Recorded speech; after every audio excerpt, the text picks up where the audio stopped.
I'll start off and say hello to you all. I hope anyone out there in Facebook land who is listening, that'd be great to hear from you. Change my lighting because I'm being blinded by it.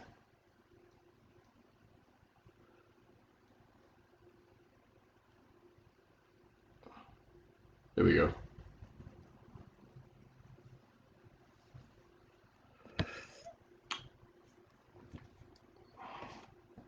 Right, so what is this video all about?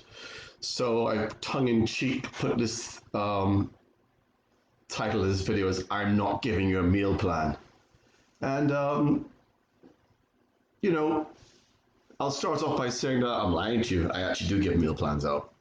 But what I don't like to do is, for the first month or so, I'll give someone a meal plan.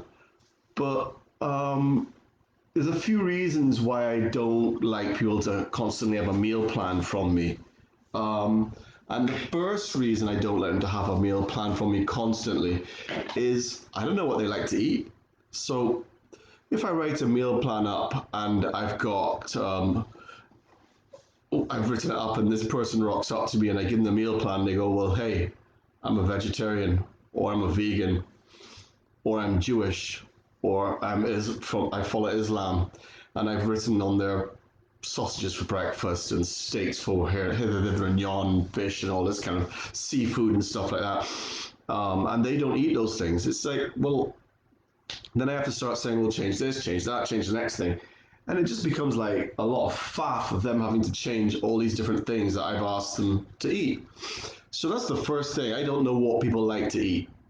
So me giving them a meal plan and they're not liking it is a bit like, eh.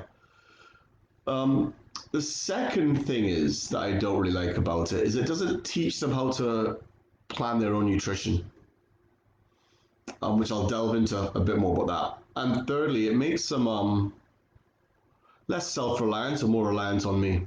Again, I'll touch on that bit. So, oftentimes when I have clients who come to me to discuss training with me, and we discuss nutrition, and they go, oh yeah, I had meal plans before this, that, the next thing, and I quite simply, they get sick of this. As I ask them, how did that work for you?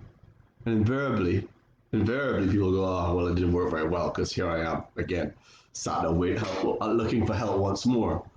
So it's a very powerful question. How'd that work for you? But the second follow-up question is, can you paint a picture? Can you explain to me what went wrong, why it didn't work? And invariably, it's the same thing I sort of mentioned at the top. They after a while they get bored of eating whatever it is, and they just think, oh, I'll go back to eating whatever I ate before, and they haven't really learned anything from the actual meal plan. So my goal when a clients come to me is not only to look at their holistic lifestyle and coach them on that, not only to coach them on movement, whether it be strength, fitness, fat loss, whatever it is, but also to help coach them on nutrition. And I want them to get to the point where they know enough that they can write their own lifestyle plan, they can write their own movement plan, and they can definitely write their own nutrition plan. So what I found with meal plans is they actually don't teach people anything other than I'll eat this for breakfast, I'll eat that for lunch, I'll eat that for my evening meal. And it doesn't leave people self-sufficient. So unless they want to keep paying me for meal plans over and over and over again, I'll just be copying them from some book at some point because I'll run out of ideas. It's just money down the drain. They've not learned anything except my bank account details. So I like to help people come up with their own meal plans. So, for example, if I do have someone who's of a particular, like a Muslim or a Jewish person who has very specific nutritional requirements, I say to them, right, or a vegan or a vegetarian, pescatarian, it's whatever. I tell them to write down minimum 3 days, 2 work days, and 1 weekend day, preferably 5 days, of what an average week would look like to you. And then from that sort of template, I go, right, so this person, for example, likes to have for breakfast yogurt with fruit. Okay, cool. Now, for me, that's not bad. It's bad, but what I would do then is I'd like, well, what can I do to change that to make it a bit better? Because the yogurt, first things first, I want to be full fat. So can they make it full fat? And the second thing is I'd like to put a bit more protein into it. Although there is a bit of protein in the yogurt, I'd like to get some more protein. So maybe you could add some nuts to that. And then that's the meal changed. Or someone goes, I have a bacon and egg sandwich for breakfast every day. And I go, right, well, if that's not helping you achieve your goals, and perhaps you can take the bread out and put some vegetables in. So instead of having bacon and egg sandwich, would it be possible to have bacon, eggs with some asparagus, for example, or mushrooms?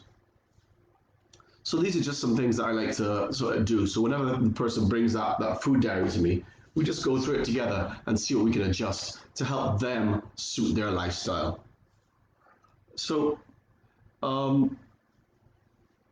by learning what they like to eat, and by them developing those good habits, at first everyone thinks, oh my God, this is going to take so much time. I don't have time. But it just becomes second nature. And then, they rock up to the supermarket and they just whiz through the supermarket, bang, bang, bang, everything's in their basket. They no longer have to think. Whereas again, if I'm telling them, right, you're having this, every time it's a new bloody recipe and they have to go to the supermarket and go, oh, where's that item? Where's that item? Where's that item? Whereas if once again, I'm working off the stuff they like eating already, just adapting it slightly to make it a bit of a healthy, or not necessarily healthy, I don't like that word, but to create it into a meal that moves them closer to their goals. By doing that, I can they can whiz around the supermarket and not to think about it. When they get home, they don't have to get a bloody recipe out and start looking. They just go, they just cook it. There's not a lot of thought and a lot of saving people time, because time is precious for people.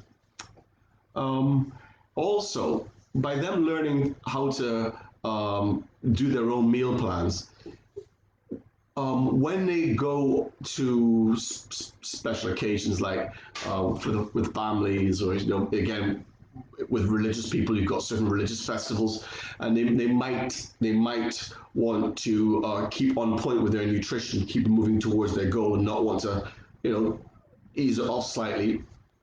Then they will know, okay, you know what, I'm going to take this dish along to the event, and hopefully I'll be able to not eat as much of that other stuff, which might not be helping me move to where I want to go. I mean, indeed, if it's a work do or stuff like that, they can say, like, I'll bring X, Y, or Z, or they can call the restaurant up ahead of time and say, I'm looking for this. So those are the reasons why I don't like giving people a permanent meal plan. I don't mind doing it at first, but it's not something that I stick with for ages. So I got a little link below with a book that that Darren and I put together, or Darren's put together already, because he's the brains behind all this. And I hope you all find it really useful. Any questions? You know what I say? Stick it down below. Stick it down below. Take care of yourselves.